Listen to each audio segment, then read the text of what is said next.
की 84 लक्ष योनीमध्ये आपण एक वेगळ्या प्रकारचे जन्माला आलेलो आहोत. आपल्याला देवानं बुद्धी दिले, त्या बुद्धीचा आपण उपयोग केला तर आपण नारायण होऊ शकतो, आपण देव स्वरूप होऊ शकतो. आणि ही अनेक उदाहरणं तुम्हाला मी देईन की ज्याच्यामध्ये तुमच्यासारखाच संसार प्रपंचिक जीव आज उच्च पदाला जाऊन पोहोचले. ते म्हणजे संत नामदेव महाराज शिंपी कुळामध्ये जन्माला आले. संत तुकाराम महाराज मराठा समाजामध्ये जन्माला आले. बहिणाबाई अगदी आपल्या इथल्याच आहेत ना. अशी अनेक नावं देता येतील की ज्यांनी संसार प्रपंच केला. या संसार प्रपंचातली कुठलीही गोष्ट त्यांनी त्यागली नाही. नामदेव महाराजांना मुलं नव्हती का, तुकोबारांना मुलं नव्हती का, एकनाथ महाराजांना मुलं नव्हती का. म्हणजे सगळ्यांनी संसार प्रपंच केलाय आणि मोक्ष पदाचे वाटेकरी झालेत. नुसते झाले नाहीत तर तुम्हा आम्हाला सुद्धा ते मोक्षाचे भोगते करू शकतात, मोक्षाचे वाटेकरू करू शकतात. त्यांच्या सहवासात जो जो जातो त्याचं कल्याण होतं. पण तहान लागलेली असली पाहिजे. तहान लागलेली असली तर चव घेत बसत नाही. ज्याला तहान लागले तो 20 रुपये काय 25 रुपये देऊन पटकन पाणी घेणार. टेस्ट घेत बसतो, त्याला तहान लागलेली नाही. तशी मुक्तीची जोपर्यंत तहान लागत नाही, आपल्याला मुक्ती मिळाली पाहिजे. कशातून मुक्ती? की आपण जगतोय ते सगळं अज्ञान आहे, हे लक्षात ठेवा. काय अज्ञान आहे आपल्यामध्ये? तर हे मी केलं हे अज्ञान आहे. हे मी करतो, हे समाजाला मी देतो, माझ्यामुळे सगळं चाललेलं आहे, हे अज्ञान आहे. याच्यातून सुटका करून घेणे म्हणजेच मोक्ष मिळवणे. आणि मुक्ती मिळवण्यासाठी जात पात वय ह्याची काहीच गरज नाही आहे. मूळ हेतू देवाचा समजून घेणं म्हणजेच मुक्ती मिळवणं. हेतू काय? तर देवानं आपल्याला बुद्धिवान प्राणी का बनवलं, हा मूळ विषय आहे. आणि तो आपण ज्या दिवशी समजून घेऊ त्या दिवशी मला वाटतं मुक्ती मिळेल. याच्यासारखा आणखीन परमार्थ कोणताच नाही. करू नका काही संत संग धरा. काही बाकीचं नाही केलं तरी चालेल, फक्त संतांची संगत धरा. मग संत सांगतील की बाबा प्याऊ घालण्यापेक्षा पानपोया बांधण्यापेक्षा आपला दरवाजा दुपारच्या वेळेला किंवा आपला दरवाजा ज्यावेळी माणूस एखादा येईल तो तहानेलेला असेल तर त्याला ग्लासभर पाणी द्या. याचंच नाव आहे परमार्थ. मंदिरात जातो आम्ही, मैं तो मंदिर गया पूजा आरती की, पूजा करते हुए एक ख्याल आ गया. काय ख्याल आला? म्हणजे मी देवाची पूजा करतो, देवाचा भक्त झालोय, स्वामींचा भक्त झालोय, कभी माँ बाप की सेवा की ही नाही. मग आई वडिलांची सेवा नाही करायची पण स्वामींचं भक्त व्हायचं, गळ्यामध्ये मोठ्या माळा घालायच्या. फिर पूजा करने से क्या फायदा? घरात असताना दैवत आपला कशाला जाऊ पंढरपुरी म्हटलंय संतांनी. आई वडील जे आहेत हे देव आहेत. त्या देवानं, देव आपल्याला सांभाळतो ना, आई वडील पण आपल्याला सांभाळतात. देव आपलं लालन पालन पोषण करतो, तो आपल्यावर आभाळ मायेनं प्रेम करतो. आई वडील पण तेच करतात. म्हणून आई वडिलांना या पृथ्वी तलावरचं अमूल्य दैवत समजलेलं आहे. जी मुलं आपल्या आई वडिलांची सेवा करत नाहीत त्यांना पूजा अर्चा करून काहीही मिळणार नाही.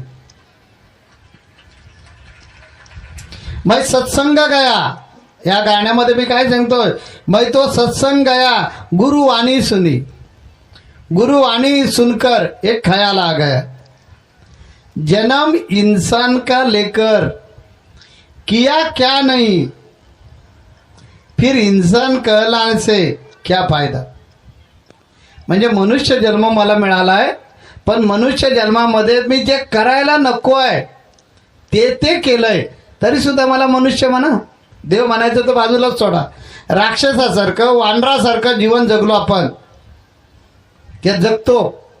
राक्षसाला जशी दयामाया येत नाही तशी आम्हाला जर कुणाची दयामाया येत नसेल तर राक्षसामध्ये आणि आमच्यामध्ये काय फरक आहे?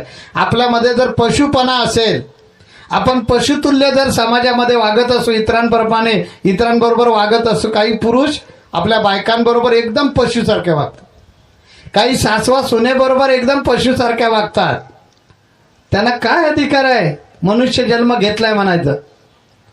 त्या अभंगामध्ये आम्ही सांगितलंय की जन्म इंसान का लेके, आम्ही आमच्या मनाला विचारलं पाहिजे, आम्हाला इन्सानचा जन्म, माणसाचा जन्म मिळालाय, माणसासारखे आम्ही जगतोय का, माणसासारखी बुद्धी वापरतोय का, माणुसकी नावाचा धर्म आमच्यात जिवंत आहे का, हा प्रश्न आम्ही आमच्या मनाला विचारला पाहिजे. आणि तशा प्रकारे जर वागत असू तर मुक्तीची याचना करण्याची गरज नाही, मुक्ती आपल्या दरवाजात आहे. गंगा नहाने हरिद्वार काशी गया, गंगा नहाते समय एक ख्याल आ गया, तन को धोया मगर मन को धोया नहीं, फिर गंगा नहाने से क्या फायदा. नुसतं वरचं शरीर धुवून काय करणार हो.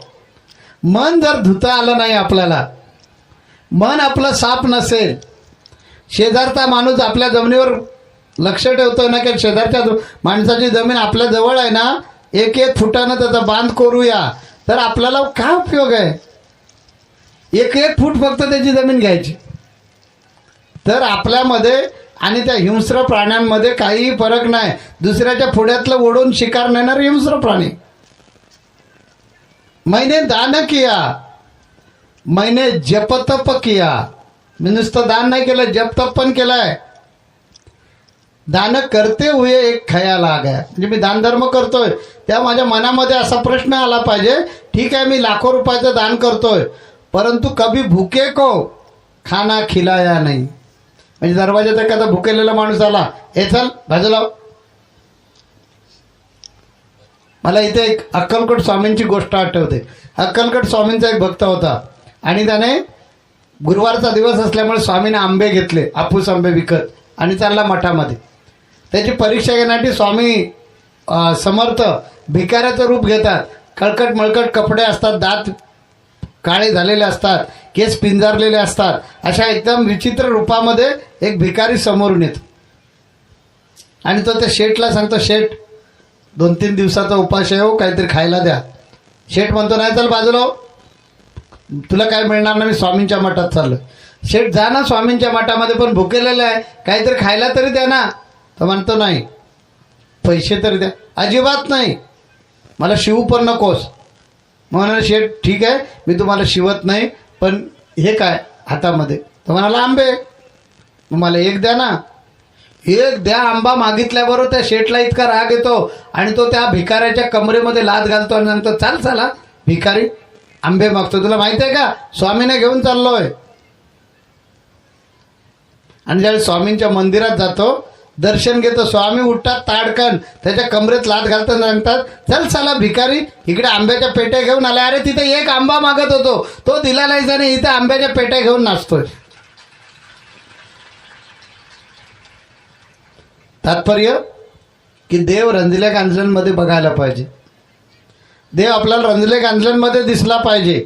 हे ज्यावेळी दिसेल त्यावेळी खऱ्या अर्थानं आपल्याला मनुष्य जन्म मिळाला आहे याचा उपयोग होईल. तर हा जन्म आहे तोपर्यंत आपण भक्ती करायची, कारण या जन्मातच फक्त भक्ती करता येते. वाघाच्या जन्माला गेले, तुम्हाला वाटलं भक्ती करायला मंदिरात येऊया की ताबडतोब वनपालांकडे तक्रार जाणार, मंदिरात वाघ आलेला आहे. बाकीचे सगळे कॅमेरामॅन वगैरे लगेच येणार, फोटो काढा, खाटखाट खाटखाट, त्याला भक्तीच करून देणार नाही कोण. पण हा मनुष्य जन्म आहे तोपर्यंत आपण भक्ती केली पाहिजे, कारण भक्ती हा मनाचा व्यायाम आहे. आणि मन ज्यावेळी माणसाचं मजबूत होतं त्यावेळेला आपल्या जीवनामध्ये खऱ्या अर्थानं सुख सापडतं. म्हणून आपण भक्ती करायची. ही भक्ती औषध आहे, औषध. या औषधानं ब्रह्मरस घेई काढा म्हणून संतांनी सांगितलं. ब्रह्मरस घेई काढा त्याने भवताप उतरेल म्हणाले तुकोबराय.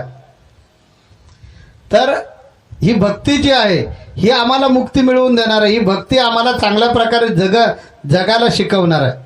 भक्ती तासनतास करण्याची गरज नाही, कारण तासनतास ती करताच येत नाही. कारण भक्ती हा व्यायाम आहे, हे पहिलं लक्षात घेतलं पाहिजे. त्यामुळे मन इतका वेळ एका जागी राहूच शकत नाही. म्हणून मी सांगितलं फक्त 10 मिनिटं. जसं ज्ञानेश्वर महाराजांनी सांगितलंय देवाची या द्वारी उभा क्षणभरी तेने मुक्ती चारी साधी गेली. हरिमुखे म्हणा पुण्याची गणना कोण करी. आणि भक्ती कशी केली पाहिजे तर भक्ती हा एकाग्रतेचा व्यायाम आहे. आपलं अंतर्मन आणि बहिर्मन एकाग्र करायचं.